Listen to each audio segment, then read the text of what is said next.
कल तुम्हें संपत्ति के बंटवारे को स्वीकार करना होगा। पूर्व के पत्थर के घर में 100 टन सोना है। उन्होंने सब कुछ बड़े बेटे को दे दिया। और दूसरे का क्या, बचपन से ही दूसरा बेटा पहाड़ों में दादाजी के पीछे पीछे चलता था। इन पहाड़ों का हर कोना उसी ने खोजा था। दूसरे बेटे, तुम भी अपने हिस्से के हकदार हो। पूर्व का पत्थर का घर दूसरे बेटे का होगा और साथ ही उसकी पुरानी क्रॉसबो और उसका लंगड़ा कुत्ता लू देहू भी। क्या तुम चाहते हो कि सब हमारी पीठ पीछे उंगलियां उठाएं? उस पत्थर के घर में तो छत की टाइलें भी नहीं है। हवा चारों तरफ से अंदर आती है।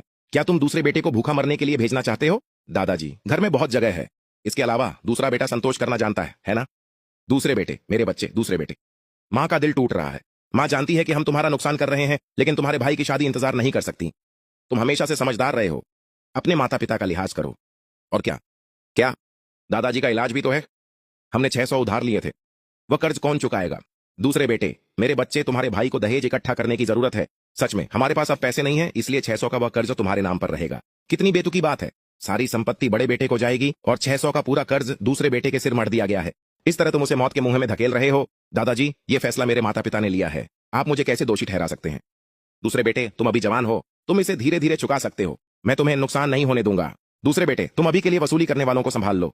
उनसे कहो कि हम अलग हो चुके हैं। इससे हमें थोड़ा समय मिल जाएगा। तुम्हारा भाई बाद में तुम्हारी मदद करेगा। थोड़ा और बर्दाश्त कर लो। क्रेडिट कोऑपरेटिव 3 दिनों के भीतर घर जब्त करने आएगी। अगर तुम भुगतान नहीं करोगे तो वे इसे जब्त कर लेंगे। और आप चाहते हैं कि मैं भुगतान कहां से करूं? यह तुम्हारी समस्या है। कुत्ते और पहाड़ अब मेरे हैं। मालिक कल उनका निरीक्षण करने आएगा। मेरे रास्ते में बाधा मत डालो। ठीक है, मैं उन 600 का बोझ उठा लूंगा। देखो, हमारा दूसरा बेटा समझदार है। मुझे पता था कि तुम सबसे आज्ञाकारी हो, लेकिन एक शर्त है। आज कबीले के मुखिया के सामने तुम्हें एक दस्तावेज पर हस्ताक्षर करने होंगे। कौन सा दस्तावेज? कर्ज को अलग करने का एक समझौता। आज से घर और धनुष मेरे होंगे। मैं लूचुआन अकेले 600 का कर्ज उठाऊंगा। एक वाक्य और है, घर और धनुष से होने वाली भविष्य की सारी कमाई केवल मेरी होगी। इसका लुयांग की संपत्ति से कोई लेना देना नहीं होगा। आज से हमारा कोई संबंध नहीं रहेगा। लूचुआन, इसका क्या मतलब है? क्या तुम बड़ों के सामने मुझे कोसने की हिम्मत करते हो? क्या अब हम भाई नहीं रहे? क्या तुम्हें इतना क्रूर कुछ लिखना ही है? लोग हमारे परिवार के बारे में क्या सोचेंगे? जब पहाड़ और कुत्ते बांटे गए थे तब परिवार की बात नहीं की थी।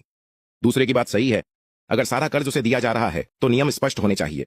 यांग, तुम हस्ताक्षर करोगे या नहीं? तो फिर मैं उन 600 को नहीं मानता। अगर तुम उन्हें नहीं मानते तो कौन मानेगा? मैं नहीं। 3 दिनों में वे जिम्मेदार व्यक्ति को ढूंढने आएंगे। दादाजी ने कर्ज लिया था। उनके मरने के बाद कर्ज बच्चों पर आ गया है। अगर वे मुझे नहीं ढूंढ पाए तो वे लू परिवार के वर्तमान मुखिया को ढूंढेंगे, यानी तुम्हारे बड़े भाई को। मुझे क्या परवाह। मेरा नाम कर्ज में नहीं है। आरण को नाम से कोई मतलब नहीं है। वह सिर्फ संपत्ति देखता है। अब तुम्हारे पास 2 कीमती शिकारी कुत्ते, पट्टे पर ली गई 3 पहाड़ियां और आयातित जाल हैं। सब कुछ 12,000 का है। अगर कल मैंने घोषित कर दिया कि मैं भुगतान नहीं कर सकता तो वे लू परिवार की सारी संपत्ति जब्त कर लेंगे। तुम ऐसा नहीं कर सकते। तुम अपने भाई की शादी बर्बाद करना चाहते हो। बॉस कल संपत्ति की जांच करने आएगा, है ना? अगर वह घर पर कर्ज की मुहर देखेगा तो क्या तुम्हें लगता है कि वह फिर भी अपनी बेटी की शादी